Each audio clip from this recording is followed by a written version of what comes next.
Hai, Assalamualaikum semua, apa khabar? Ya, kita tenang-tenang sajalah ya. Mari kita sama-sama berkongsi cerita tentang kemaafan seseorang kepada insan yang lain melakukan kata orang membuat kita terluka ya. Jadi hari ini aku ingin berkongsi ceritalah tentang kemaafan setiap insan ya yang marah-marah, yang melukai hati kita. Jadi hubungan antara manusia itu memang rumit. Ya, terkadang membawa kebahagiaan dan boleh saling membantu. Namun tak jarang juga jalinan itu membuat kamu merasa kesedihan ya. Adanya salah faham, permasalahan seperti sikap ego, amarah membuat hubungan dengan orang lain ya boleh renggang ya. Ya. Jadi jika kamu tak ingin hubungan semakin buruk, baik dia ataupun kamu, harus ada yang minta maaf ya. Kata maaf memang mudah untuk diucapkan tapi sulit dilakukan. Tak semudah membalikkan tangan. Ya, betul ya. Tak semudah itu.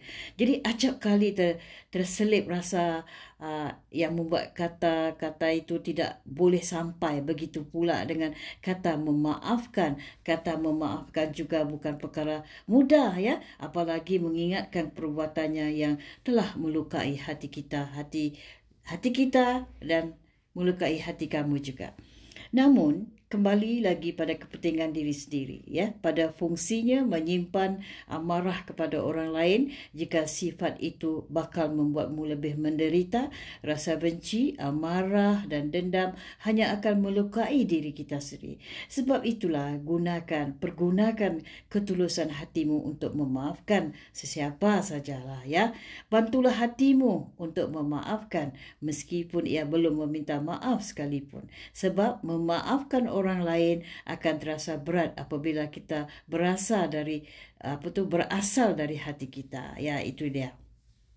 Jadi begini ya, kesalahan seseorang supaya hati kamu lebih sabar dan berjiwa besar ya. Aku ingin berkongsi ceritalah tentang kemaafan ya, sesiapa yang mudah memaafkan seseorang ya. Ya, itu dia. Ya, kata orang ya, setiap orang itu akan melalui proses belajar ya. Jadi salah satu adalah belajar memaafkan kesalahan orang ya. Kemarahan membuat kita lebih kecil, sementara memaafkan memaksamu untuk berkembang, melampaui dirimu ya sebelumnya. Memaafkan orang yang sudah menzalimi dan menyakiti kita ialah menolong diri kita sendiri biar kita boleh melepaskan diri dari rasa marah kita ya, kecewa, benci dan dendam ya. Jadi tak perlulah bersusah payah untuk membalas dendam. Cukup memaafkan setiap kesalahan kerana memaafkan adalah pembalasan yang terbaik ya. Memaafkan kadang-kadang bukan kerana kita terlalu baik, tetapi kerana hati tak mampu lagi diisi dengan kebencian. Hidup selalu singkat dan untuk diisi dengan benci dan buruk sangka pada sesama kita. Kadang-kadang ada manusia bila menganggap kita mudah memaafkan orang ya, kita bersabar, mereka menganggap kita ni bodoh, pengecut dan penakut. Tapi sebaliknya bukan begitu ya, bukan begitu. Itulah satu kemenangan yang sebenarnya ya. Ketika kamu memaafkan seseorang, Tuhan akan membuatmu melupakan kesalahan orang tersebut. Memaafkan adalah kemenangan yang terbaik ya. Aku ulang lagi sekali, memaafkan adalah kemenangan yang terbaik ya, yang terbaik sekali. Jangan sekali mencari sesuatu cuba gantikan dengan memaafkan. Jadi bonusnya itu biasanya lupa begitu saja tanpa direncanakan ya. Jadi begini ya, lisan saja tidak cukup untuk memberi memaaf. Perlu hati juga untuk memaafkan sehingga tulus ikhlas sajanya. Ya, ini yang ada agak sukar untuk tulus ikhlas tu mungkin akan makan sedikit waktu ya. Tapi kalau keimanan kita kuat itu tidak menjadi masalah ya.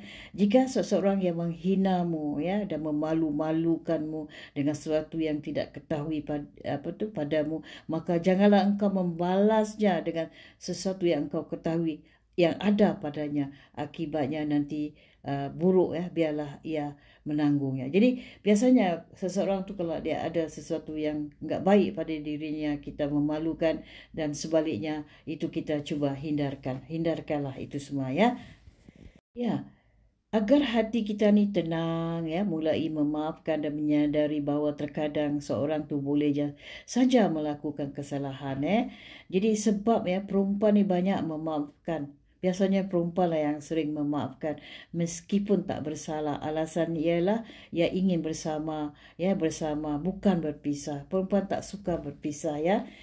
Jadi untuk menyintai, kamu harus memiliki kekuatan yang melawan amarah dengan bersabar, kekuatan memaafkan dengan ketulusan ya. Jadi dua orang ni kita boleh berteman ya.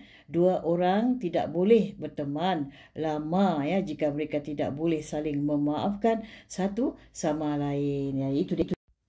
Ya, Lesti Kejora seorang bintang yang cermelang ya. Masih muda ya, ribut taufan melanda rumah tangganya. Bukan itu saja, kerjayanya juga tergeser ya. Bermacam-macam lontaran kata-kata yang tidak enak kita dengar ya dilemparkan kepadanya. Di sini aku ingin berkata bahwasanya bintangnya akan bersinar lagi ya. Pesanku, dekatkanlah diri pada Ilahi ya, insya-Allah. Walau sesibuk mana sekalipun ya. Kamu bukanlah dalam keruntuhan, tidak sekali-kali, tapi kamu sedang menuju ke arah kebaikan ya.